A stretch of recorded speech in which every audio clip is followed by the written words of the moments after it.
one of the things that you said is that when the doors open back up, right, that there's going to be a couple things that are going to happen. And one of them, you're an expert in all of them, but one of the things that you're an expert in as well is this whole how to have, well, you do come from the UK, so health and safety. Yes. And so, there's this health and safety that you all have been renowned for years. And you have a company actually that you help other salons to sort of mind the rules as it relates to health and safety. Mm-hmm. And so I think you've got that in mind for when the doors open up, like how do salons really make sure that they're doing the things that you've been coaching them on for years, as well as how do you manage so many of our clients wanting to come in while simultaneously wanting to do a really great job for them, but also knowing you're going to have a lot of clients, sort of quick techniques. It's a lot to balance. And I know that you've got some very interesting ways to look at that I think will help everybody who's listening. Yeah, we're going to the haircuts and tools in a second. The thing is, really the important thing is when the clients come back, they're going to come back, right? So the important thing is to make sure you keep in touch with these clients. Make them know what you're doing. A little bit like just then, we had a technical issue, but we kept in touch because people are happy. If you just go silent, they think you've gone. So I think it's extremely important that we still reach out to our clients. We reach out to our staff, but reach out to other salons, because we're all in this together, and other stylists. We're all in it together. This isn't just a localized thing. This is a global thing. We're all in it. It doesn't matter where you're from. So when these clients come back, and I know we touched on it when we were doing them 101 rehearsals, that I mentioned about maybe looking at your salon hours, but you come up with an extremely good point, which made me rethink. We might not be allowed to. Right. Might be restricted to open the salon more hours.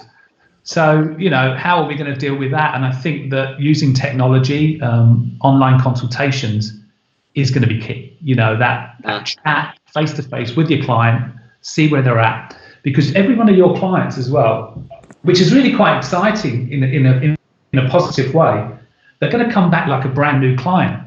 Their hair's all going to be grown out from your lovely shapes you've been putting in.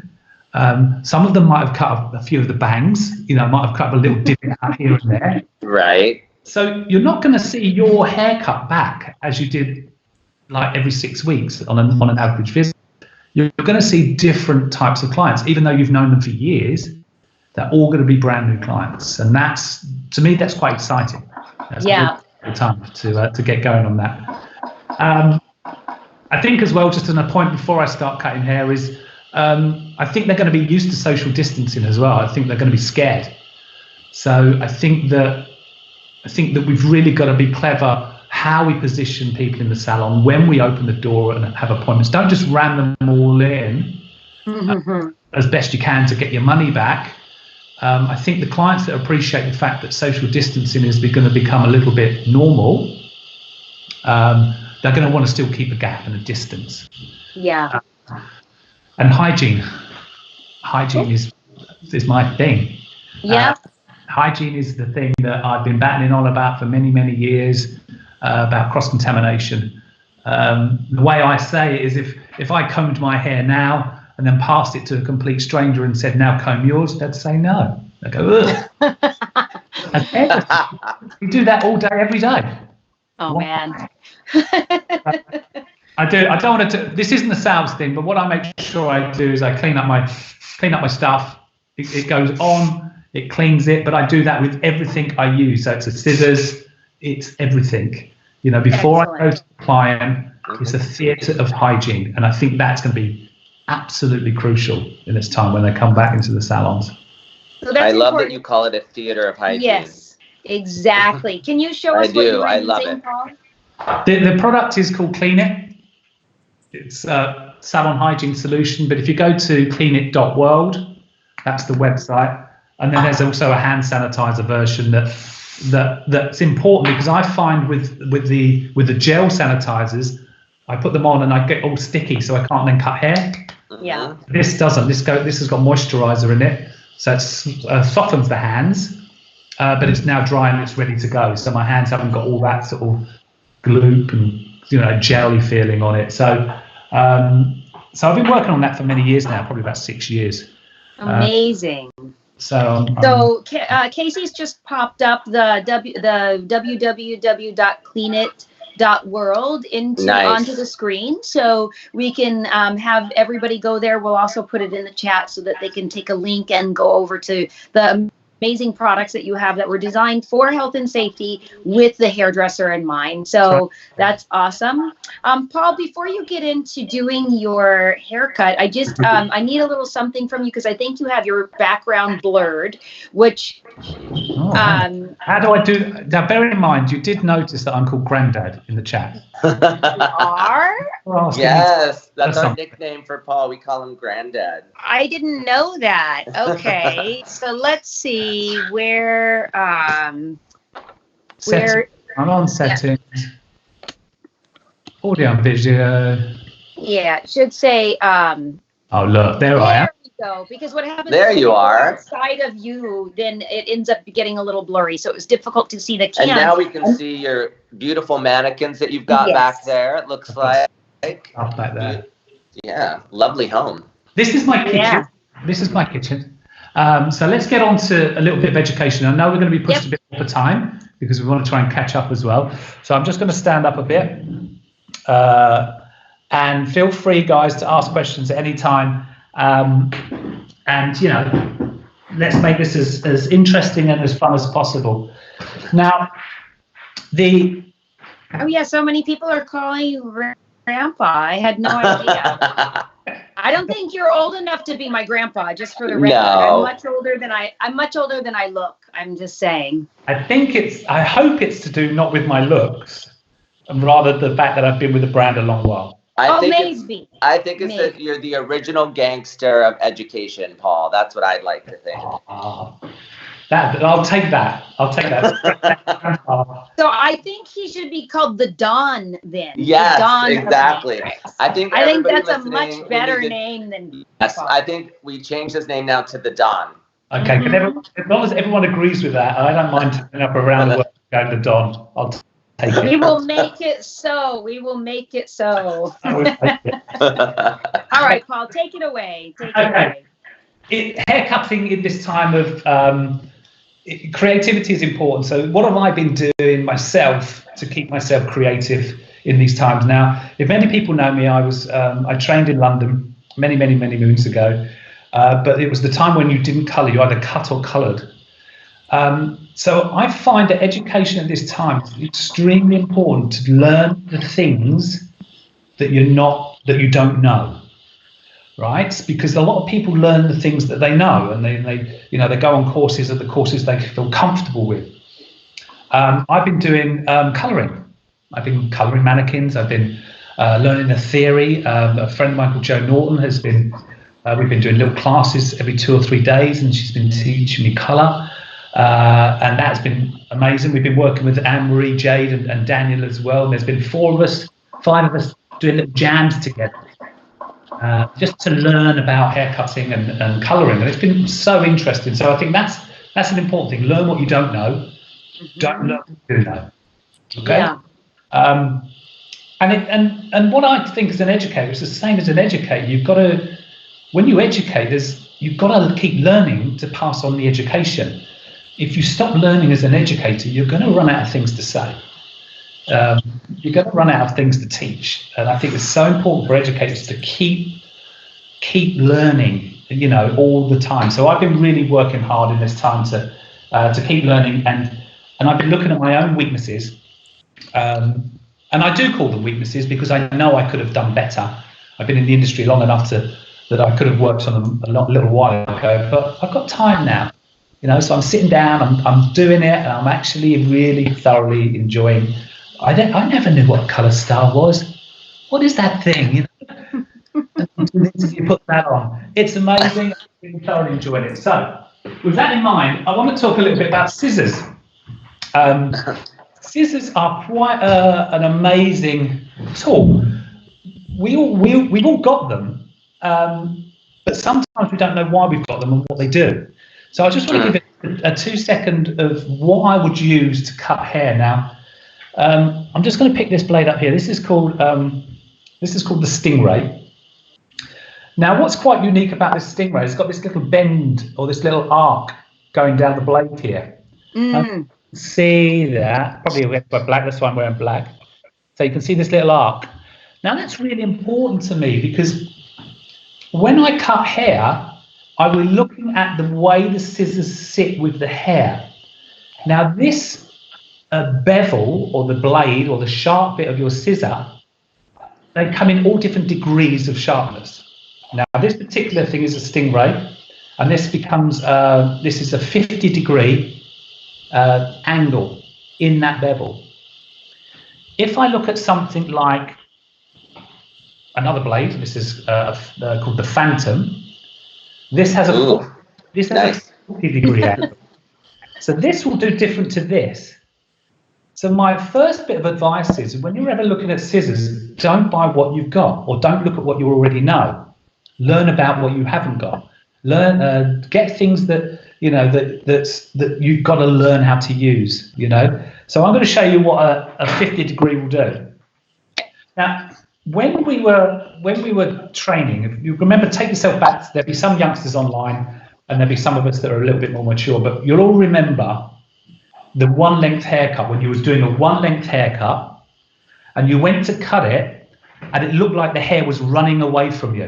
Whoa, yeah, you looked like you were chasing the hair.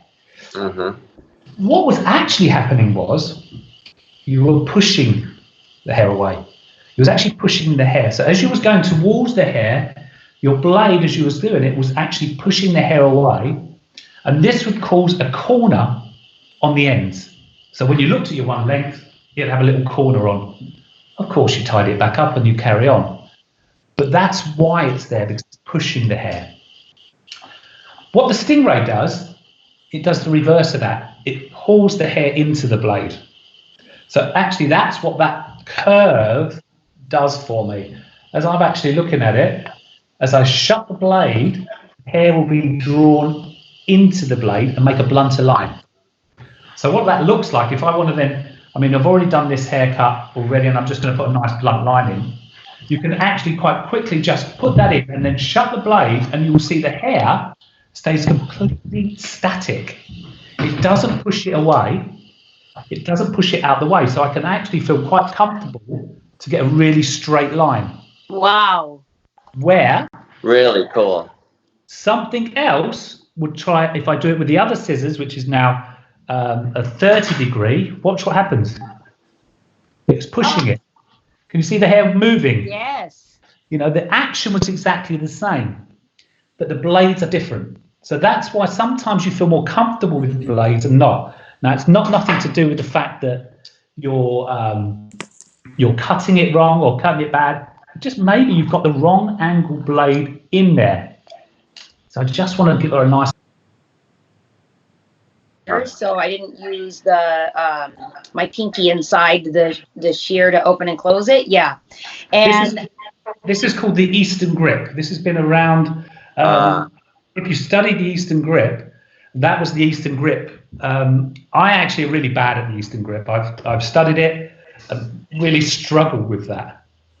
Well, you know, because of that, I've chosen my shears, but this is revolutionary for me, to be very honest. And I just want to make sure everyone knows, again, can you repeat the actual specifications of the shear that you're using so that they can make sure they have this in their arsenal of tools? Because that was mind-blowing. Well, what you need, this particular shear is called the Stingray. It's running at 50-degree on the bevel. Yeah, so the bevel is 50 degrees. It's from a company in Australia called Excellent Edges. Excellent Edges, and I do know they sell them from around the world. A fantastic company. If you want to look at any passion about scissors, they are full of passion about scissors. They do great education about all the different bevels and, you know, what you should use and what you shouldn't use. But Yeah, excellent edges. Excellent edges. And so is it a general rule? What is the most percentage of bevel or the highest percentage of bevel? Do you know? You would go 50% would be one of the highest, because that would be, the thing is with a 50% bevel or 50-degree bevel, you're only going to get them in this length. You'll only get them in 6. This is about 6.5, the length of the scissor. Because what's really important is actually the curvature of the blade, the length of the curvature. Because if you made the blade shorter, the actual degrees would change that way, so your curve would change. So it doesn't address the hair into the blade good enough, you know, or blunt enough. Now, and that's what I find, you won't go, a normal run-of-the-mill blade runs about 42%. That's the bevel. That's what you call your all-rounder. That's the one that would do a blunt line.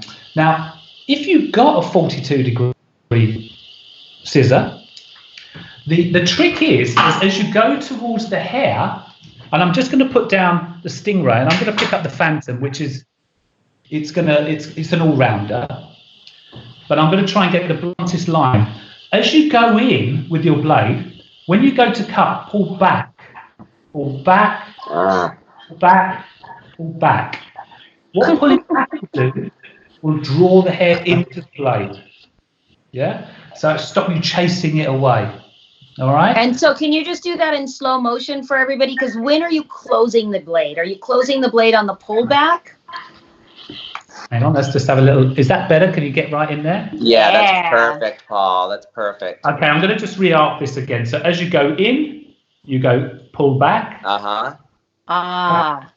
Pull back, pull back. And what I'm watching is I'm not watching the result, because the result is obvious because I'm cutting that line. What I'm watching is the performance of the hair above the cut line. So as I've got my eyes are focused here, so I'm making sure the hair is not being pushed away. Because if the hair gets pushed away, then I'm not going to end up with a blunt line. Right. So that will give us that really, as you can see, really blunt line, pulling it away. Now, this is a key tool because, okay, whether you like this haircut or not, I've always said this is irrelevant, this is an art. But you'd always need a blunt line in a bob. You always need a blunt line in a bang. If you want that really strong blunt bang, you can even soften it where you can do blunt and then curve around the corner of the eyes to soften the cheekbones. But you always need to learn how to cut a blunt line. And I found, I learned this not that long ago, if I'm honest. I would always go in with clippers or trimmers to get that blunt line. And actually, do you know what? It sounds quite scary when you put trimmers to a lady's hair. You know, right. But just try that. Now, another thing I always say about my education as well is, and this is a bizarre one, but it's don't believe a word I say. Because if you believe everything I say, you've not gone out and done your research. Go out and learn. Go out and find out. Hairdressers have really strong opinions about things, but they don't know why. Okay, so with me, go and find the why, and you'll find so many different things out there, you know, so many different tools and ways of cutting hair. Now that's looking pretty damn brutal and strong. Which is, Paul, if you like, people are asking, do you get dry and wet? And if so, how do you make those decisions? It's a fantastic question. Now, the answer is not a short answer. Now, I hear lots of hairdressers come up with really short answers for that particular question. But if you go back into the history of hair, there was two main hairdressers, especially in the UK. One was called Vidal Sassoon. This was back in the 60s. And one was called another hairdresser who was a great legend in my eyes. His name was Leonard Lewis. Now, Leonard Lewis and Vidal worked together. They worked in the same business together at one point. They clashed. They were friends, but they clashed creatively. And that just about sums up the Sassoon method and the Leonard Lewis method. One of them is extremely soft. One of them is extremely solid, strong. Sassoon's is strong, Leonard's was soft. Now, the question is, do you cut wet or dry? If you've you've got someone, there is no right answer. There is no right answer. You've got to basically adapt it to everything you do, because if I got a telephone wire, the old-fashioned telephone wire, this could be why they call me Grandad, and we've got a telephone wire, and I cut it and let go, nothing would happen. If I pulled that telephone wire and cut it, it would spring up, right? Yeah. So let's get 100 telephone wires. Let's pull 100 down and cut them, and we spring them up. The ends will be different lengths. If we just leave it naturally and cut it, they will all be the same length. But no one's wrong or right, because that's basically called natural fall. It's looking at the hair naturally, how it falls on its own. What you'll see when I work with the wide tooth of my comb for natural fall, and I use the finer tooth of my comb for more solid work. Yeah. So when I'm cutting baselines and when I'm starting my bobs, I go typical sassoon, wet hair, really precise, fine tooth of the comb, in I go. Then I let the hair dry naturally, put a diffuser on it and see what it really does. And if it jumps up one side than another, as a precision hair cutter, you've got a choice. Do you make it visually look straight, or do you make it perfectly feel straight? In other words, it checks straight. The answer actually is in with your client. She knows the answer, because you've got to ask her in your consultation, you know, are you good with your hair? Do you do it in different styles? And she says, I'm really good at blow drying it. I'm really good at doing different things. Well, then you know she can stretch the hair into a different place. Then it needs to be cut. That it can be checked solid. If she says to you, Paul, I am rubbish with my hair. Rubbish. Why would I then stretch it into a different place and say to her, well, that's where I'm putting it. Yeah. I would diffuse it, I would let the hair dry naturally, then I would cut it naturally. They're basically two different methods, sassoons and Leonards. You know, my advice to everyone out there is learn both, and then you can adapt. You know, that's what I did. I learned both and start to clash. I clashed the systems together. I clashed sassoons and Leonards and moved them around and shift them around a bit. And basically you can follow fashion as well like that, as fashion changes. So, Paul, I think there was a couple of things that you said that I just want to make sure that I remind anybody, just in case we have some new viewers. And one is that when we do open the proverbial doors back up, or the real doors back up for our clients, that it's going to be like having new clients, which, as we know, one of the things that our clients love from us is a consultation. They love to hear, you know, they love to tell us what they need. We love to be able to tell them what we think. And in this case, we want to know exactly, to your point that you just made, we want to know exactly how do they like to wear their hair? So what is their lifestyle? Do they have time to blow dry it? Do they have time to style it? And I was just thinking that while many hairdressers right now, what we're seeing is that there are some who are trying to find time for their days. But what an awesome opportunity we have right now, while the doors are not open, to call and do that consultation with every single client, so that when they do come in, if they want something that we don't know, we've got the time to practice it or to learn it or to take a skill that you just shared with us. So I just wanted to hit on that one more time, because I think that you're amazing. You're sharing so many nuggets. I'm writing my own notes just so that you know.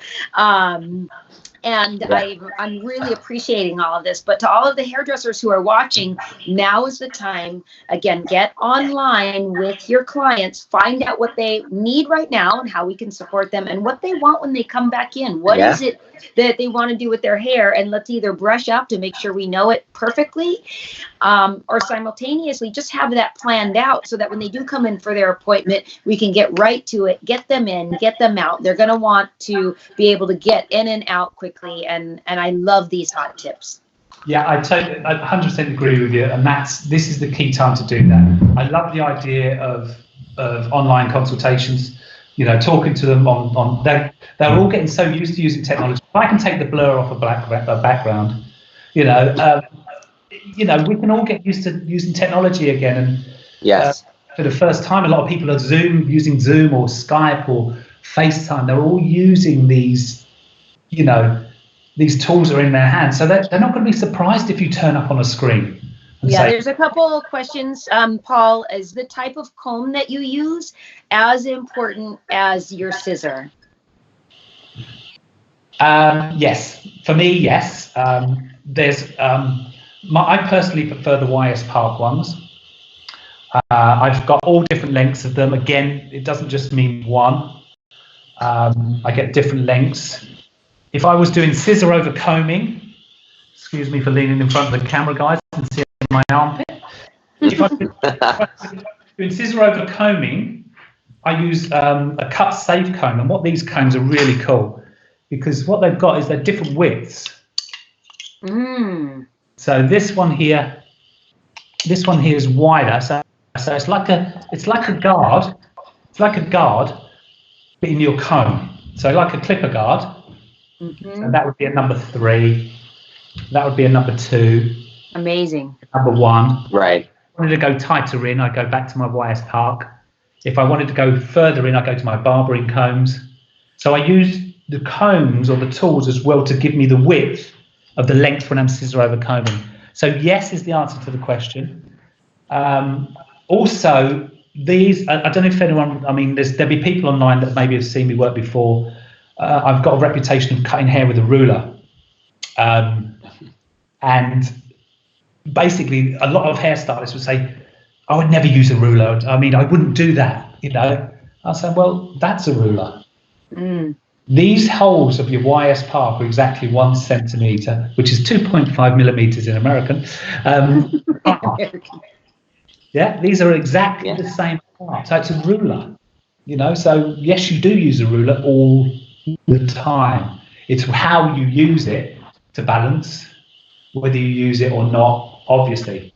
When I'm working on my clients, I love using it, obviously. I make a big thing of it, because they go, that's even, you know, they know it. So a comb is very, very important. Awesome. How long have I got, Sherry? Because I want to make sure I don't burn up all the other people's time here as well. How long have I got? Yeah. Go ahead and go into your next client.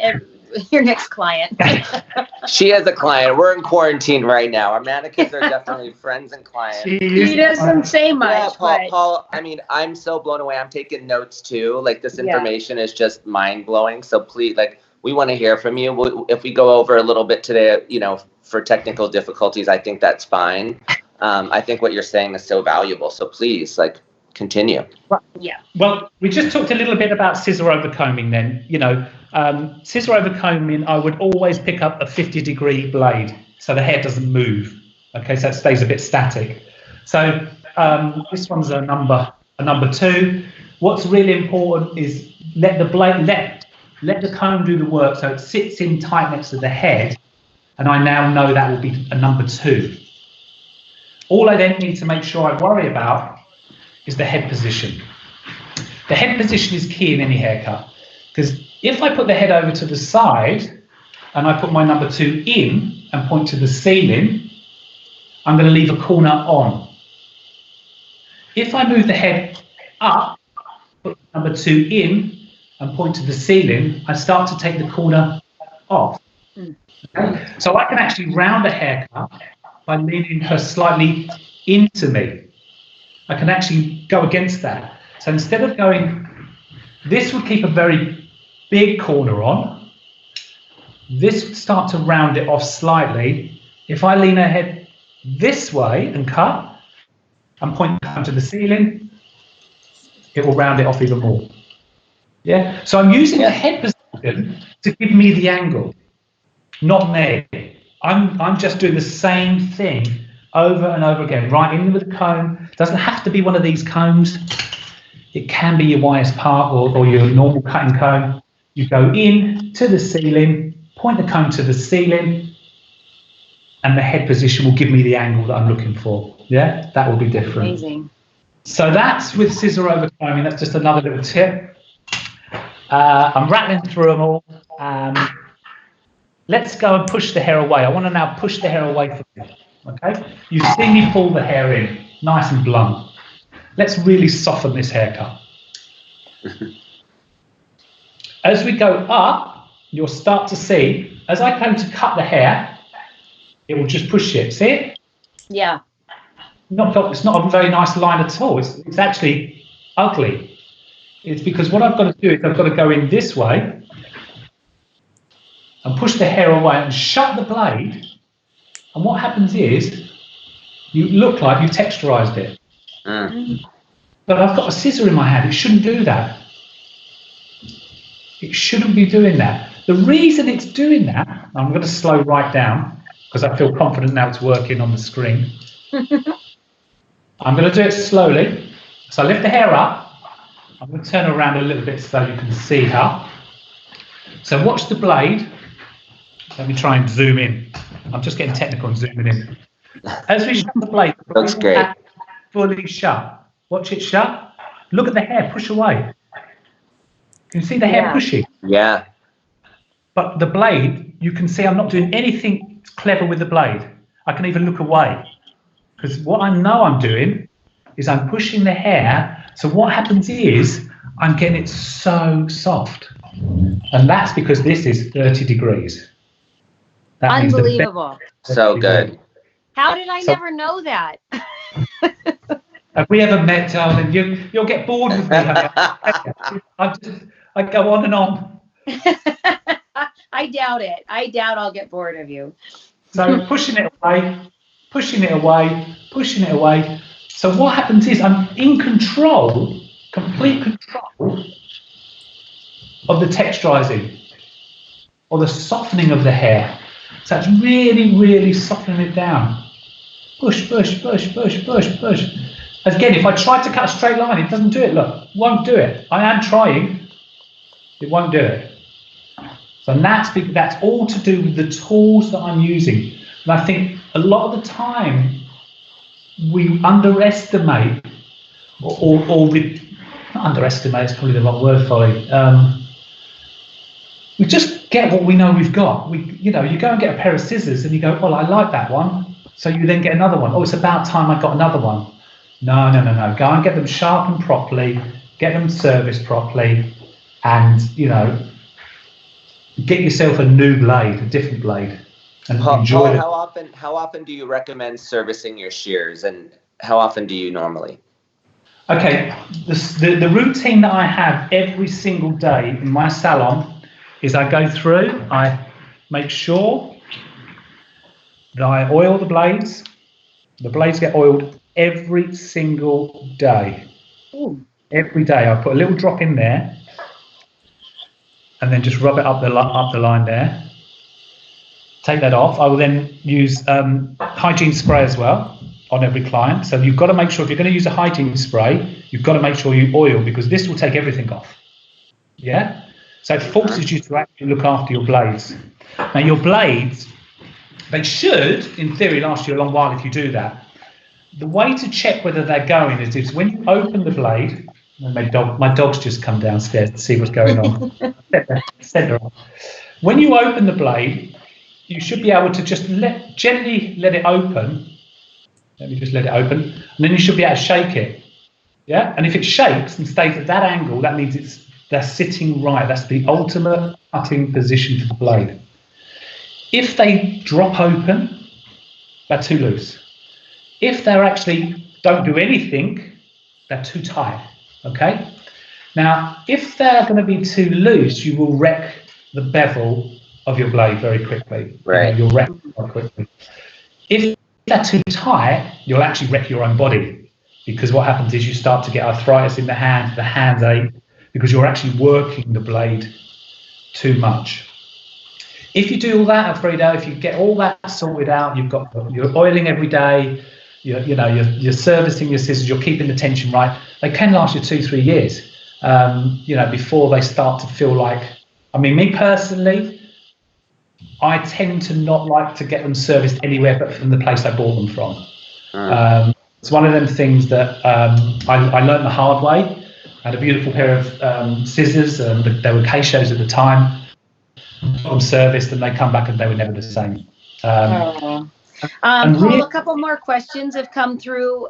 Do you have some tips on good point cutting? And what are you looking for when you're point cutting? And then lastly, the name of the brand of comb that you're using. Right, okay.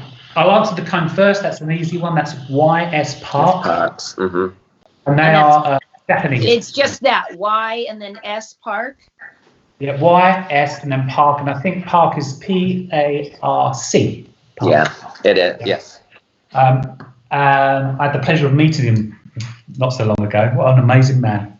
What an amazing man. Mr. Park himself.